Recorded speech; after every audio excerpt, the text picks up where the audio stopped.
جیسے شیر سے دور رہتے ہو، درندے سے دور رہتے ہو، ایسے ہی اس شخص سے دور رہو جس کو جذام ہو گیا ہے۔ کیوں؟ اسلام یہ کہتا ہے وَلَا تُلْقُوا بِأَنفُسِكُمْ إِلَى التَّهْلُكَةِ، اپنے آپ کو ہلاکت میں نہیں ڈالنا چاہیے۔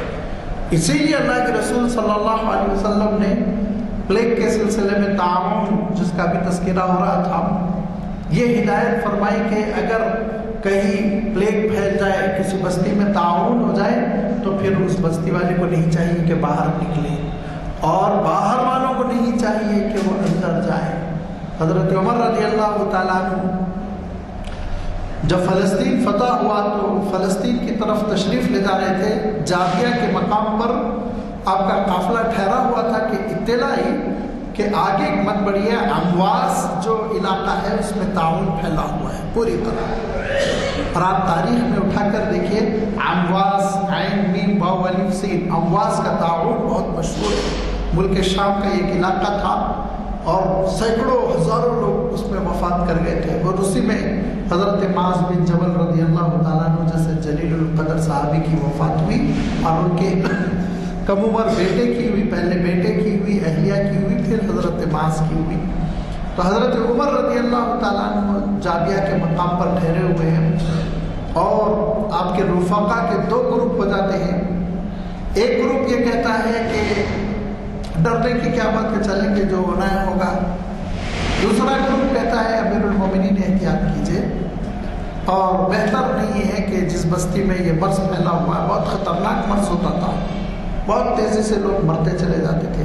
انگلینڈ کے تعاون کے سلسلے میں تاریخ میں آتا ہے کہ روزانہ وہ جو ایم سی ایچ وغیرہ ہوتی ہے بلدیہ کا، ان کے پاس کیا بدل ہوتا ہے پتہ نہیں، ان کی روزانہ ٹرک آتی تھی اور اعلان ہوتا تھا اپنے اپنے گھر سے لاشیں نکالو۔ لوگ لاش جیسے کچرا نکالتے ہیں، لاشیں نکال کے ٹرک میں ڈال دیتے تھے اور ان کو لے جا کر پھر دفنایا جاتا تھا۔ تو ایسا تعاون پھیلتا ہے، بہت بری طرح پھیلتا ہے۔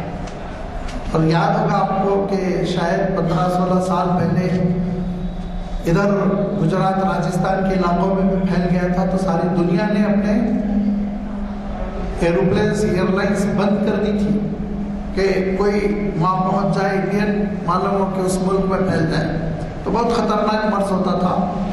تو بعض صحابہ نے کہا کہ اتنا خطرناک مرض پھیلا ہوا ہے امیر المومنین، کیوں خطرے میں اپنے آپ کو جوخم میں ڈالیں، ہم یہی انتظار کریں گے اس مرض پر کنٹرول ہو جائے گا تب ہم جائیں گے۔ تو ایک صاحب نے طنز کیا اور انہوں نے کہا کہ افرارم من قدر اللہ یا امیر المومنین، اللہ کی تقدیر سے جو مقدرات ہیں اس سے ڈر گئے آپ امیر المومنین؟ تو حضرت عمر نے کہا کہ لا فرارا من قدر اللہ ولکن فرارا الی قدر اللہ، اللہ کے فیصلوں سے ڈر کے میں نہیں بھاگ رہا ہوں، نہیں بچ رہا ہوں، بلکہ اللہ کے فیصلوں کی میں پابندی کر رہا ہوں۔ کہ اچانک ایک صحابی پہنچے، ان کا نام میرے ذہن میں نہیں ہے، اور ان صحابی نے کہا کہ میں نے خود اپنے کانوں سے سنا تھا کہ اللہ کے رسول صلی اللہ علیہ وسلم نے یہ بات ارشاد فرمائی تھی کہ کسی بستی میں تعاون پھیل جائے تو داخل نہ ہو، اور وہ بستی والے بستی کے باہر نہ نکلے۔ تو حضرت عمر رضی اللہ تعالیٰ عنہ کو بڑی خوشی ہوئی کہ جو فیصلہ انہوں نے مشورے کی بنیاد پہ کیا تھا، معلوم یہ ہوا اس کی دلیل سند وہ خود حدیث میں موجود ہے، حضور اکرم صلی اللہ علیہ وسلم کا ارشاد ہے۔ تو معلوم یہ ہوا کہ احتیاط کا تقاضا یہ ہے کہ ایسے متاثرین ہر جگہ نہ جائیں، اور جہاں ہم کو رہنا ہے وہیں رہیں، صبر کریں، علاج کریں اور احتیاطی تدابیر کریں، انشاءاللہ اللہ تعالیٰ کی مدد نازل ہوگی۔ اور لوگ بھی بلا وجہ تحقیق کے نام پر ان میں نہ گھسیں۔ اب جانتے ہیں وہ بیچارہ ڈاکٹر جو سب سے پہلے اس مرض کا انکشاف کیا تھا مریضوں کے درمیان میں رہنے کی وجہ سے، وہ بھی موت سے دوچار ہو گیا، مر گیا۔ یہ اپنے آپ کو بلا وجہ خطرات پہ بھی نہ ڈالیں، اس کو بھی اسلام نے پسند نہیں کیا، احتیاط برتیں۔ اور اسی احتیاط میں اسلام نے اس بات کی تاکید کی کہ ہمیشہ وضو کرتے رہو، 5 وقت تو کرنا ہی کرنا ہے آپ کو نمازوں کے لیے۔ لیکن اللہ کے رسول صلی اللہ علیہ وسلم ارشاد فرماتے تھے کہ خوشخبری ہے ان کے لیے جو وضو پر وضو کرتے ہیں، یعنی حالت وضو سے ہے لیکن کوئی بہانہ تلاش کیا، دوبارہ وضو کیا۔ بیکار وضو تو نہیں کرنا چاہیے، مکروہ قرار دیا گیا، لیکن مثلاً آپ نے ابھی عصر کی نماز وضو سے پڑھ لی تو اب آپ کے لیے دوبارہ وضو کرنا افضل ہے مغرب کی نیت سے، فضیلت والا ہے، کیونکہ ایک وضو سے آپ نے ایک عبادت کر لی۔ تو آپ صلی اللہ علیہ وسلم کثرت سے وضو کرنے کی تاکید کرتے تھے، خود آپ صلی اللہ علیہ وسلم ہمیشہ باوضو رہتے تھے، جب سونے کا وقت آتا تو ایسے وضو فرماتے جیسے نماز پڑھنے کے لیے وضو کر رہے ہیں۔ لہذا آج ڈاکٹرز کیا کہہ رہے ہیں کہ گھر میں داخل ہوتے ہی پہلے آپ اچھی طرح ہاتھ دھو لیجئے، اور اسلامی تعلیمات یہی آپ کو کہہ رہی تھی کہ آپ اپنے وہ اعضاء کو جو کھلتے ہیں زیادہ تر، چہرہ ہے، ہاتھ ہے، ان کو اہتمام کے ساتھ دھوتے رہو، صفائی کا اہتمام رکھو تو تم اس بیماری سے بچتے رہو گے۔ اور پھر اس کے ساتھ ساتھ جیسے کہ میں نے عرض کیا تھا کہ اختلاط نہیں ہونا چاہیے، اور اختلاط میں بالخصوص بے محابہ اختلاط، جہاں پبلک ہے اور اس مرض کے پھیلنے کا اندیشہ ہے وہاں اجتناب کرنا ہے، ایسے مجموعوں میں نہ جانا، اس بات کی تاکید بھی کر دی گئی۔ اور اللہ کے رسول صلی اللہ علیہ وسلم کا ارشاد ذہن میں رکھیے کہ مجذوم سے ایسے دوری اختیار کرو جیسے درندے سے۔ اس کے معنی یہ نہیں ہے کہ آپ فوراً بھاگ جائیں، بچے ایسی مجلسوں میں جانے سے۔ الحمدللہ انڈیا میں نہیں ہے، لیکن جو ہماری اسلامی تعلیمات ہے وہ تو ہم کو معلوم ہو جائے، یہ اسلامی تعلیمات دنیا کو بھی تو معلوم ہو جائے کہ پتہ چلے یہ دین کیسے رہنمائی کرتا ہے۔ لہذا ایسے پبلک پلیسز جہاں پہ زیادہ یہ متاثرین پائے جاتے ہوں یا پائے جانے کا امکان ہو تو وہاں احتیاط برتیں۔ آپ حیرت کریں گے کہ ابھی اس کرونا وائرس کے پھیلنے کے اسباب پر جو تحقیق ہوئی تو اس میں ایک اہم سبب کیا قرار پایا آپ کو معلوم ہے؟ ایک اہم سبب اے ٹی ایم، کیونکہ اے ٹی ایم مریض ہاتھ لگایا، اس کو استعمال کیا، دوبارہ ایک صحت مند گیا، اس کو استعمال کیا، اور ہاتھ دھوئے بغیر اگر اس نے اپنی ناک کو چھو لیا یا اس کے منہ میں جراثیم چلے گئے تو اس کے اندر چلے گئے، پھیلتے چلے گئے۔ تو معلوم یہ ہوا کہ ایسے مقامات پر جانے کے بعد صفائی کا اہتمام کرنا، صابن سے ہاتھ دھو لینا تاکہ یہ جراثیم پھیلنے نہ پائے۔ اور ایک بہت عجیب و غریب اصولی بات جو اللہ تعالیٰ نے قرآن مجید میں فرمائی، حضور اکرم صلی اللہ علیہ وسلم کی صفات کا تذکرہ کرتے ہوئے اللہ تعالیٰ ارشاد فرماتا ہے کہ دیکھو ایک نبی امی تمہارے درمیان بھیجا جائے گا، الذین یجدونہم مکتوبا عندہم فی التوراۃ والانجیل۔ اس نبی کی خصوصیات میں سے کیا ہوگی؟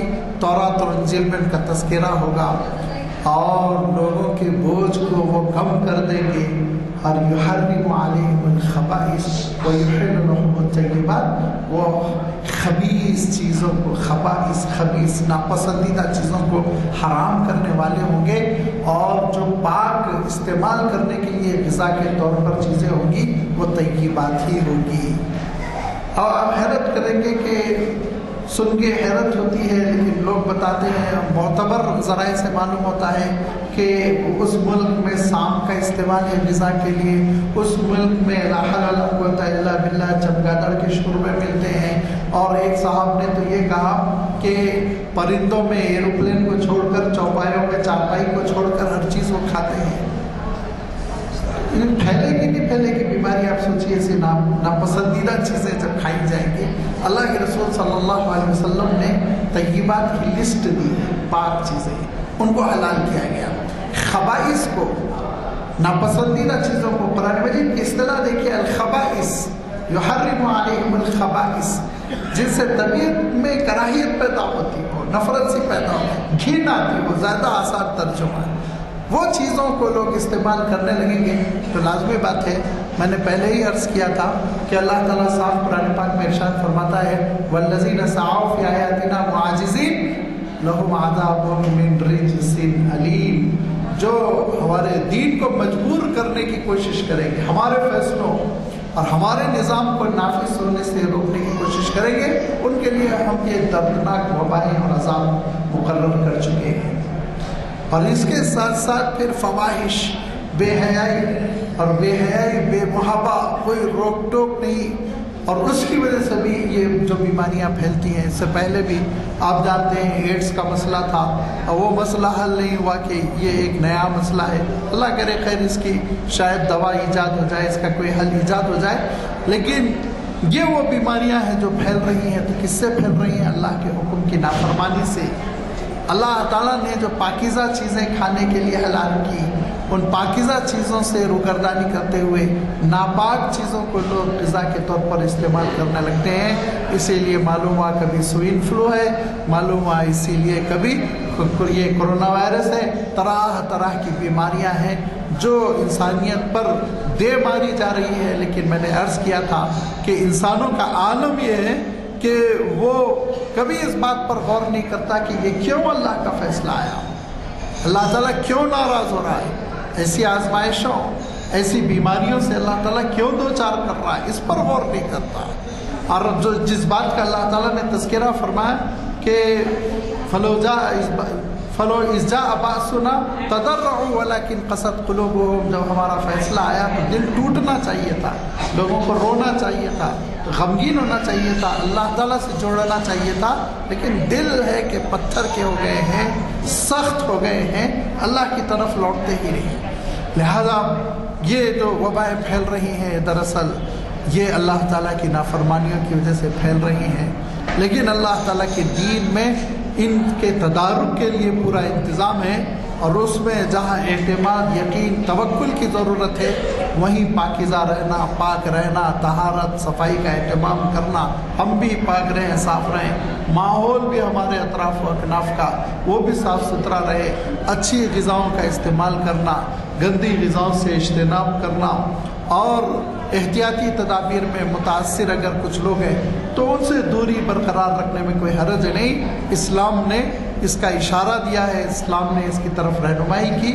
یہ وہ اہم باتیں ہیں جو میں بطور خلاصہ آپ کے سامنے رکھتا ہوا اپنی گفتگو ختم کرنا چاہتا ہوں، کیونکہ غالباً لگتا ہے کہ ابھی کچھ دیر میں یہاں کچھ فنکشن ہونے والا ہے اور اس کی تمہید اور اس کی ابتدائی گڑبڑ شروع ہو چکی ہے.